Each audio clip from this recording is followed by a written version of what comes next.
कोर्टाने सगळं विवेचन ऐकून 23 तारीख चार्ज फ्रेमसाठी ठेवलेली आहे. याच्यामध्ये उज्ज्वल निकम यांना बाजूला करावा अशी मागणी देखील आरोपींनी केली होती आणि तसा अर्ज देखील दिला. हा तर तो या कोर्टाच्या अधिकार क्षेत्रातली ती बाब नाही.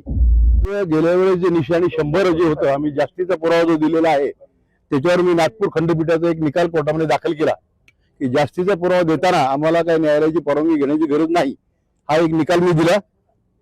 त्यानंतर पुन्हा जो प्रत्यक्ष घटनेचा जो व्हिडिओ होता त्याचा पेनड्राईव्ह आम्ही आरोपीला दिले, पण आरोपीच्या वकिलांनी वेळ काढून काढण्याचा प्रयत्न केला की त्या पेनड्राईव्ह मध्ये काय आहे हे आम्हाला बघायचंय. त्याला उत्तर आम्ही असं दिलं की त्या पेनड्राईव्ह मध्ये काही चित्रपट दिलेला नाही, आम्ही तो पेनड्राईव्ह घटनेचा आहे त्याची कॉपी त्यांना आम्ही दिलेली आहे.